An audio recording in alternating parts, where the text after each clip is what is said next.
प्रकाश जब अंधकार में बदल जाता है, अभी आपको प्रकाश दिख रहा है, और प्रकाश जब अंधकार में बदल जाता है तो फिर वहाँ आपको क्या दिखता है? अंधेरा। अंधेरा दिखता है ना?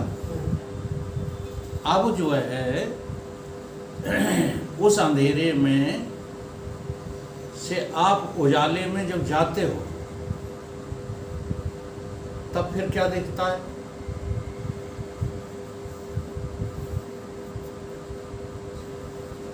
अभी जो प्रकाश में दिख रहा था, पुनः जब जो है अंधेरे से आप प्रकाश में आओगे तब क्या दिखेगा? हैं? नहीं, प्रकाश में जो चीजें दिख रही थी वो सब दिखेंगे। वो सब दिखेंगी या दिखना बंद हो जाएंगे? सब दिखेंगे। दिखेंगे। अब वो अंधेरा आपको क्या बता रहा है और प्रकाश आपको क्या बता रहा है? अंधेरा ये बता रहा है कि प्रकाश में जो कुछ दिखता है, प्रकाश में उसका जो है अव्यक्त भाव कहाँ है? अंधेरे में। ठीक है। अब वो जो अंधेरे में तुम्हें नहीं दिखता, उसे भी तुम बीज रूप से देखते रहते हो कि नहीं? वो बीज आपका समाप्त नहीं होता। इसीलिए तो जब जो है पुनः प्रकाश होता है तो संसार और हम ज्यों के त्यों दिखने लगते हैं। दिखने लगते हैं नहीं? ऐसे ही जो है आप जब अपने को भूल जाते हैं, यानी अपने अज्ञान का नाम क्या है? अपने को भूल जाना। मैं। ये मैं करके जो आप अपने को देख रहे हो, ये क्यों देख रहे हो? क्योंकि जैसे संसार प्रकाश खत्म होता ही अंधकार दिखने लगता है, ऐसे ही आत्मा चेतन का अज्ञान ही तुम्हें मैं के रूप में दिखने लगता है। अब ये जो मैं दिखा है ये चेतन नहीं है। जो आपको अपनी मैं दिखी है ये चेतन थोड़ा ही है। ये चेतन के अज्ञान से हाँ कुछ दिखाया गया। अब चेतन का जो अज्ञान हुआ तो दिखाने वाला जो चश्मा हमें मिला, उस चश्मे का नाम क्या है? माया। माया किसको कहते हैं? जो सत्य बात को झूठा करके सत्य दिखा दे, है तो झूठा। माया ने जो दिखाया तुम्हें, तुम्हारी तेरी माया ही तुझको रिझाती, खेल रच रच के तुझको दिखाती। तू खेल में खेलता नित्य दुख झेलता ना आघान। अब था तो तू सच्चिदानंद, था तो तू आत्मा, लेकिन जैसे ही आत्मा का अज्ञान हुआ, अब ये प्रक्रिया है वेदांत की, भीतर से बाहर की बात समझा रहा हूँ, फिर बाहर से भीतर जाने की बात समझो। ये दोनों तरफ की बात जब तक आपको स्पष्ट नहीं होगी तब तक ऐसे ही आप भागते रहोगे दुनिया की तरफ, बातें करते रहोगे ब्रह्म की। स्पष्ट करो। आपको आत्मा के अज्ञान के कारण ही ये माया खड़ी दिखती है, और इस माया में तुम जो देखते हो वो सब का सब झूठा है, सच कुछ भी। अब तुम्हारी में खड़ी हुई, इसे आदि में कहते हैं। ठीक है। अब इस मैंने ही सारा निर्माण कर लिया। अब यही मैं जो है गुणों से मिल करके अंतःकरण को उत्पन्न कर लेगी। यही नकली में ये माया की है। ठीक। अब जैसे ही गुण आएंगे तो अंतःकरण उत्पन्न हो जाएगा, और अंतःकरण में तीनों गुण जो है आपस में टकराएंगे तो अविद्या बन जाएगी। तो थे तो तुम जो है सारे संसार के रचयिता, अब क्या बन गए? इसलिए पथिक जी ने एक शब्द लिखा, मैं बहुत बोलता रहता हूँ, ये दिखता है जो दृश्य जगत, इसमें तुम जाना न भूल, जिस सुख के पीछे दौड़ रहे वो निश्चय ही है दुख मूल। पर दिखता किसको है? अब किसी को ये सुख दुख दिख रहा है? तुम सुखी हो कि दुखी हो? अभी वर्तमान में तुम अपने को सुखी देख रहे हो कि दुखी देख रहे हो? है? नहीं देख पा रहे। देखो झूठी बातों में क्या रखा है, सुखी देख रहा है, खूब के सुखी। हाँ, अगर आप अपने को दुखी देख लो तो फिर एक जो है सेकंड नहीं लगेगा ब्रह्म ज्ञान होने में। दुखी देखते ही नहीं। गरीब आदमी है, खूब कष्ट है, धन का अभाव है, बेइज्जती होती है, समाज पूछता नहीं है, लेकिन फिर भी उससे कहो मरोगे। मरना किसको स्वीकार है? ये मरना न स्वीकार होने का अर्थ क्या है?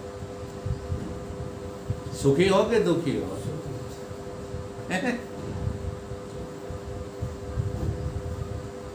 ऐसे ही दोहे नहीं बोले जाते, ये बड़े गहरे चिंतन पर ये दोहे तैयार किए गए हैं। उन्होंने तो बहुत गहरा चिंतन किया, तुम यूं ही बोलते रहे। सुख के माथे सिल पड़े। अच्छा, सिल पड़े कि सुख की तरफ दौड़ दौड़ के भागो। ऐसे ही दूसरा छंद कहा पथिक जी ने, संघर्ष कलह का कारण है। अब हम क्या करने में लगे पड़े? संघर्ष। अब संघर्ष करने में तुम्हें सुख लगता है, लेकिन संघर्ष हेतु किसका है? दुख का, कलह का। जो 5 कलह है ना, कलेश, हाँ, वो संघर्ष से ही पैदा हुए हैं। संघर्ष माने होता है एक दूसरे का आपस में घर्षण। हाँ, जड़ वस्तुओं से तुम्हारी चेतनता जब घिसटती है तब ये कलेश पैदा होते हैं। अपनी बात को समझ लो, ये कलेश तब पैदा होते हैं। संघर्ष कलह का कारण है। फिर अब ये भेद दृष्टि आ जाएगी। अब अभेद दृष्टि आपकी नजर में है ही नहीं। बिना भेद दृष्टि के कोई भी व्यवहार होता है क्या?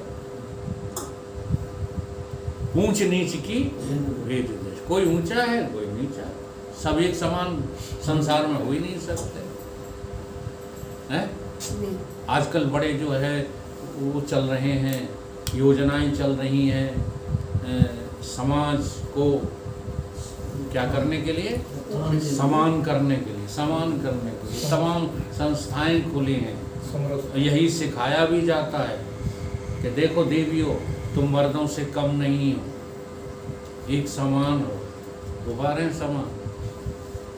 जो भाषण देते हैं ना समानता के, उनके घर में देखो जाकर, वो किसी न किसी की गुलामी में लगी पड़ी है।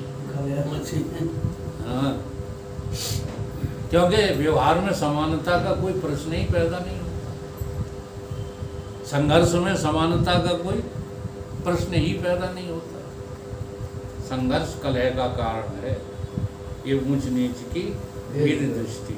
ईश्वर की दुनिया में तुमने रच ली है अपनी शुद्ध सृष्टि, और जिसका तुमको है मिथ्या अभिमान। अब तुम क्या थे? तुम केवल मैं थे। चलो अहंकार भी बने रहते हैं। अब यहाँ एक प्रश्न खड़ा नहीं करते हैं आप लोग, होना चाहिए कि अहंकार तो एक ही था। आत्मा के विस्मरण से जो मैं तैयार हुई उसका नाम क्या था? अहंकार। अब ये अनेक कैसे हो गए? तो इसका एक दृष्टांत है बहुत सीधा सा। सूर्य जब उदय होता है या सागर में जब लहर उठती है, वो अकेली होती है। पहले सूर्य की पहली किरण अकेली होती है, ज्योग्राफी वाले जानते हैं इसको। पहले सूर्य उदय होता है ना, तो एक ही किरण बनती है, ये होती है एक ही है उसमें, हैं? एक ही होती है। एक ही होती है। अब ये जो है भ्रम से अनेक किरणें वो लगती हैं, सारे संसार में फैल जाती हैं। ऐसे ही है तो एक ही, अहंकार भी एक ही है, लेकिन इस अहंकार को, ठीक है, अपनी चेतना के विषय में भ्रम हो जाता है। इसलिए पहला जो है उपाधि काहे की, आभास की, अज्ञान है, और अज्ञान के बाद आवरण है, आवरण के बाद भ्रम है। भ्रम तीसरे नंबर पे है। तो तुम्हारी जो है 2 दशाएं तो हाँ पहले ही बदल जाती हैं। अज्ञान का मतलब आत्मा का भूल जाना, विस्मरण, फिर अपनी मैं को अलग स्वीकार करना, माने आवृत हो जाना। अब यही जो है अनेक बन गया है, अनेक है, ऐसा सुनिश्चित करना भ्रम है। एक कभी अनेक हो सकता है। मिट्टी के तमाम घड़े बन गए, तमाम घड़े बन गए, मिट्टी कितनी है? तमाम मकान बन गए, मिट्टी कितनी है? ऐसे ही अहंकार, जो उस अहंकार को जो है ठीक से सम्यक देख लेता है, और वही अहंकार जब अपना अज्ञान मिटा लेता है, उसी का नाम है शिव। तब ये नारा लगता है शिवो। ये शिवोहम जो होता है, ये लक्ष्य से होता है, वाच्य से नहीं होता। लेकिन आज इस संप्रदाय में भी लोग बिगड़ गए, शिवोहम चिल्ला चिल्ला करके, क्योंकि वेदांत की बारीकियों को ज्ञान की दृष्टि से गुरु की शरण में जाकर के समझा ही नहीं। गुरु को तो केवल भाषण देने वाला समझते रहे, ऐसा लगता ही नहीं। एक बार हमारे पिताजी गए हरिद्वार, लौट करके आए तो कहने लगे परमानंद जी तो हमसे उंगाई हुई थे। तो हमने बोली कैसे? अरे इतने बिजी हैं कि उनको जो है 1 सेकंड की फुर्सत नहीं। अब क्या देख रहे हैं पिताजी हमारे? गुरु देख रहे हैं। तो गुरु दृष्टि बड़ी कठिन है। चाहे जहां आपको भ्रम हो जाता है, चाहे जैसे भ्रम हो जाता है, ठीक है, उसके बारे में बात नहीं करोगे कि आप भी तो ऐसा कर रहे हो, आप क्यों कर रहे हैं, हमें क्यों करने से रोकते हो, वे बात नहीं करोगे, बल्कि अपनी मान्यताएं गुरुजी पे थोप देते हो, कहते हो हम ज़्यादा समझदार हैं, वो तो हमसे भी गए बीते हैं। ये घटनाएं हो जाती हैं। इसी के कारण से ये सत्य जो है हमारी पकड़ में नहीं आता है। चलो अब वहीं आपको ले चलते हैं भीतर। ये अहंकार एक से अनेक हुआ नहीं है, भ्रमात्मक रूप है अनेकता। जैसे उदाहरण दिया करते हैं, आईने के 100 टुकड़े करके हमने देखे हैं, एक में भी हम तन्हा थे और 100 में भी हम। अब वो अनेक हैं कि एक ही है? तो अनेक कौन दिखा रहा है? हाँ, ये टुकड़े काय से बने हैं? ये बने हैं चमत्कारी से, ये बने हैं माया से। तो ये माया का जो जाल है ना, इस माया के जाल ने हमें कुछ का कुछ दिखाना जो है प्रारंभ कर दिया है। इसलिए हमें कुछ बातें सच्ची, कुछ बातें झूठी नजर आती हैं। जैसे एक बहुत बढ़िया दृष्टांत देते हैं। आपने जो है बाग लगाया, आम का पौधा लगाया, रोज देखा, उसको सिंचाई की, गुठली में से अंकुर फूटा, है ना, अंकुर से फिर तना, तना से वृक्ष, वृक्ष से फूल, फूल से फल, और वो फल आपने खाए। ठीक है, भले ही तुम कहो कि मैंने लगाया, लेकिन साथ में ये तुम जरूर जोड़ दोगे कि ये तो प्राकृतिक कार्य है। क्या है ये? प्रकृति में ऐसा होता ही है, बीज दाबोगे तो अंकुर फूटेगा, तना आएगा ही, वृक्ष खड़ा हो जाएगा। और ये बिना भगवान की इच्छा के नहीं होता, बिना ईश्वर की इच्छा के नहीं होता। तो ईश्वर की इच्छा से प्रकृति ने जो फल का निर्माण किया वो तुमने खाया, और खा के अपनी तृप्ति मिटाई और स्वाद भी बनाया लगा। अब देखो ये संस्कार हो गए पक्के कि नहीं हो गए? वृक्ष लगाना, आम का बन जाना और आम का खाना, ये संस्कार पक्के हो गए। अब जरा दूसरी तरफ आइए, आपने जो है नकली मिट्टी का आम बनाया, मिट्टी के आम रख दो ना, असली आम मिट्टी का बना हुआ आम, दूर से आप भिन्नता नहीं कर सकते, ऐसा लगेगा जैसे दोनों आम के ही फल रखे हुए हैं। लेकिन अंतर क्या है कि नकली वाला आपको रस नहीं देगा, टेस्ट नहीं देगा, भूख नहीं मिटाएगा, मिटा देगा, और असली वाला ये सब कर देगा। तो आपने इन दोनों में डिफर क्या किया? आपने डिफर किया कि ये जो आर्टिफिशियली है ये तो झूठा है। ये क्या है? आम कैसा है? ये मिट्टी वाला आम बनावटी, झूठा, और जो खाया है वो सच्चा आम है। ठीक है ना? अब ये सत्य तुमने दो टुकड़ों में बांट दिया कि नहीं? दो टुकड़ों में बांट दिया। एक को झूठा बता रहे हो, एक को सत्य बता रहे हो, बता रहे हो कि नहीं? अब जरा वेदांत की दृष्टि से देखो जरा, जितना झूठा मट्टी का आम है अब उतना ही झूठा ईश्वर का बनाया हुआ आम है। कि सच है? बोलो, तुम सत्य किस आधार पर कह रहे हो? अपनी अनुभूति के आधार पर कह रहे हो, लेकिन जरा उसकी अनुभूति भी तो देखो जिसने वो सच्चा वाला आम बनाया, कि उसने बनाया भी है कि नहीं बनाया है? बोलो,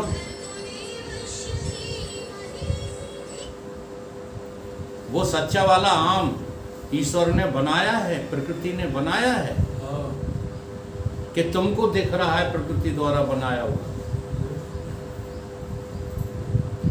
है? अगर तुम कहते हो कि वो सत्य है ना, तो जिसने कुछ नहीं बनाया और सारे जगत के ऊपर है, वो झूठा है कि सत्य है? सत्य को ढूंढने का ये उपाय है कि जितना तुम जो है अपनी बनाई हुई चीज़ों को झूठा समझते हो, अपनी बनाई हुई चीज़ों को, उतना ही झूठा जब तक तुम्हें ईश्वर की ये कायनात नज़र नहीं आएगी तब तक ब्रह्मबोध होना असंभव है। अभी तो अपनी बनाई हुई चीज़ें झूठी नज़र नहीं आती। हाँ, जो तुमने बनाया है, लड़का लड़की तुमने नहीं बनाए, इतना ध्यान रखना। तुमने क्या बनाया है?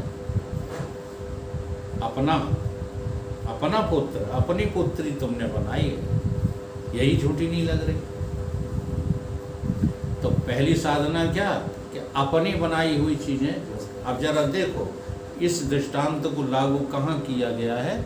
रामचरितमानस में विद्या और अविद्या की। विद्या और अविद्या ये दो कौन है? हमारी शक्ति है। गीता में भी भगवान यही कह रहे हैं कि ये जगत कुछ नहीं है, ये जगत केवल मेरी शक्ति मात्र है। एक जड़ शक्ति है, एक चेतन शक्ति है। विद्या अपर अविद्या दोई, तही कर भेद सुनो तुम सोई। अब देखो अविद्या क्या करती है, यानी हमारी बनाई हुई चीजें क्या करती हैं? हमको दुख देती है। हमारी बनाई हुई चीजें हमको सुख देती हैं क्या? लेकिन लग तो रहा है तुमको ये बहुत सुख देंगी, तो ये झूठ लग रहा है कि सत्य लग रहा है? अब इसके लिए बताओ, कहाँ जंगल जाना है, कपड़े उतार के फेंकना है, भगवा पहनना है, क्या करना है?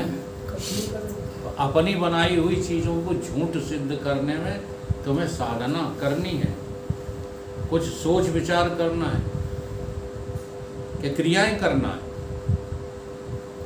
कैसे दुनिया को पागल बनाया जा रहा है? केवल विचार। यहाँ कौन है अपना? यहाँ कोई अपना है क्या? केवल बातों की जो है बातें हैं, बस छाती ठोकते हैं। चिंता मत करो, मम्मी पापा हमें बड़े हो जान दे, हम दिखाएंगे तुमको, जो है बिल्कुल पालकी पे बिठा के चलेंगे। अब कितने मम्मी पापा पालकी में बैठे हैं? एक आध बैठे हैं, लगे हो भैंसा की तरह अभी भी। सच्चाई इतनी बुरी लगती है। अगर लगना बंद कर दो, हम चैलेंज करते हैं। जी हाँ, हम किसी को लड़वाना थोड़ी चाहते हैं, केवल ये बात बताना चाहते हैं कि नकली नकली है, असली असली। कमाना बंद कर दो, पैसा रुपया देना बंद कर दो, तो देख लें तुम्हारी कितनी इज्जत होती है। आज पूजे जाते हो, थोड़े बहुत पापा पापा कहे जाते हो, हाँ, बस यही तुम्हें भय लगा है, और कोई बात नहीं। एक जानकर भय लगता है, एक अनजाने में भय लगता है। अनजान में लगता है जो भय, वो हमें नर्क की तरफ ले जाता है, और तुम जान कर के जो है सुधर जाओ तो नर्क से बच जाओगे। तुम्हारे कहने मात्र से ये नहीं हो जाएगा कि दुनियादारी में लगे लोग नर्क नहीं जाएंगे, सब नर्क जाएंगे। नर्क दिख नहीं रहा है, नर्क में है भी नर्क में। तो एक दुष्ट, अब देखो किसको कहा जा रहा है, गोस्वामी जी किसको कह रहे हैं दुष्ट? अविद्या।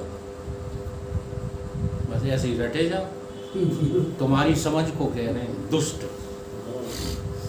तुम जिस समझ से जो है व्यवहार कर रहे हो, जी रहे हो, उसको क्या कह रहे हैं? दुष्ट।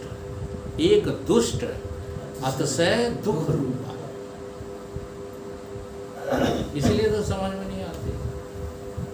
जो नहीं सो तर्क करने में लग जाते हो, लेकिन ये स्वीकार नहीं करते हो कि रावण हो तो तुम खुद हो, राम हो तो खुद हो। कोई दूसरा रावण कहीं से नहीं आएगा तुम्हें सताने के लिए। तुम्हारा रावण तो ही तुमको दुखी कर रहा है। एक दुष्ट। दुष्ट कौन है? जो तुम्हें घर गृहस्थी में लगाए हुए हैं, ये दुष्ट है। अतिशय दुख रूपा तावस जीव बड़ा भव, भवकूप का नाम ही तो नर्क है।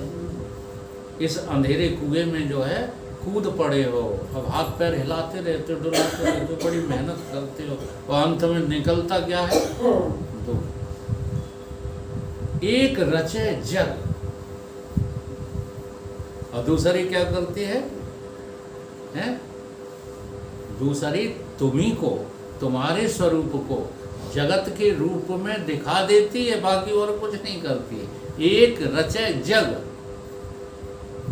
गुण वश, ताकि तीनों गुण जो है उसके बस में है।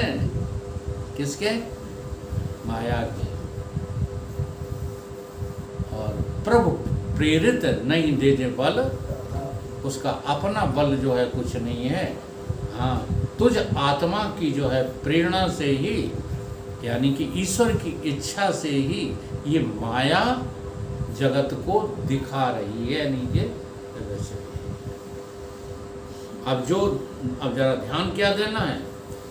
जो प्रभु की प्रेरणा से, ईश्वर की इच्छा से जगत को दिखा रही है वो, और एक तुम्हें यहाँ जो है भवकूप में डालकर दुख दे रही है, ये दोनों सत्य हैं कि मिथ्या?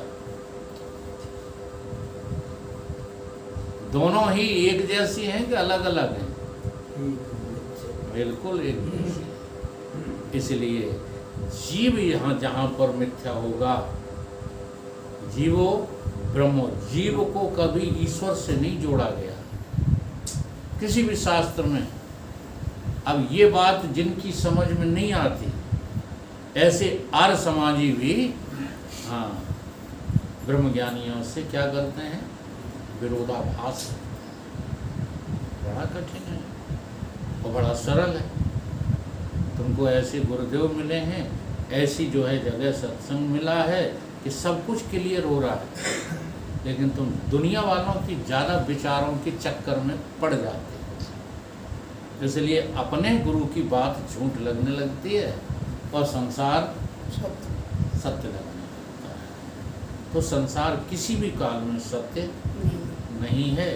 इस प्रक्रिया के द्वारा जब आप अंतर्मुखी होंगे तो दोनों ही स्थानों पर सब झूठ निकलेगा, और सच मानते रहोगे तो सिवाय जो है पशु के, पक्षी के, और आप जो है कुछ भी नहीं।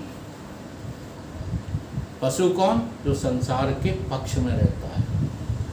और पक्षी कौन? पक्षी। अच्छा, ये बात जो है निकल के आ गई है तो थोड़ा सा पौराणिक बात भी कर देते। गरुण कौन थे? संपाति कौन था? जटायु कौन था? बिल्कुल पक्षी थे। क्या अर्थ है इस पक्षी का?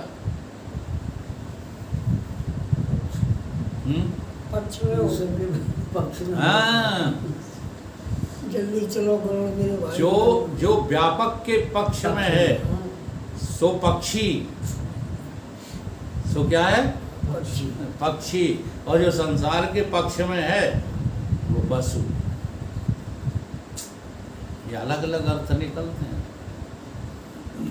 ऐसे ऐसे उड़ने वाले नहीं थे, ठीक है? परमात्मा के पक्ष में रहते थे जो लोग, वो सब कौन थे? पक्षी। देख लो ना, गरुण जी थे, संपाति था, जटायु था, ऐसे ही कपि शब्द है। ये बड़े गहरे शब्द हैं और इनको लोगों ने कहाँ घटा लिया है? संसार की जो है मूर्त रूप में घटा लिया है। हाँ, मूर्त रूप होकर भासी थी ये जग सृष्टि प्रलयान। खट गुरुओं का ज्ञान ग्रहण कर था मैं विक्षिप्त नितांत, मूर्तिमान होकर भासी थी ये सृष्टि प्रलयांत। दुखी देख कर आए सतगुर। क्या किया सतगुरु? निर्मल ज्ञान तत्व का देगा। तत्व दृष्टि बनाइए, आपके सारे दुख जो है मिट जाएंगे। ये सब काम करते हुए, काम करना बंद नहीं करना है, केवल जो आप डींग मारते हो ये बंद करना है। काम धाम कुछ होता नहीं है, लेकिन भ्रम से दिख रहा है। अच्छा, एक बात बताओ, अज्ञान में जब हम थे या अब हम हैं तो हमको जो है कर्राट होता है। काम करने में, परिश्रम करने में मेहनत होती है, एक योजना होती है, करने की आसक्ति होती है। एक बार तुम ब्रह्म जान जाओ अपने को, फिर ये काम करने में दिक्कत क्या है? कोई दिक्कत है? फिर करते हुए भी हम कर ही नहीं रहे। ऐसा लगेगा, केवल कहोगे नहीं, ऐसा लगेगा। काम धाम है काम? न काम है, न क्रोध है, न लोभ है, न मोह है, न मद है, न ईर्षा है, कुछ है ही नहीं। तो इस प्रकार से अपनी मूल वृत्ति को जो है परिवर्तित करने का नाम सत्संग है। ये तूल वृत्तियाँ जो है कभी खत्म नहीं होती, ये तो ज्यों की त्यों बनी रही। खत्म वो होता है जो होता है। अच्छा, कोई चीज है उसे ही तो नष्ट कर पाओगे आप। अंध हैं पूरे वही जो कहते जग का नाश हो।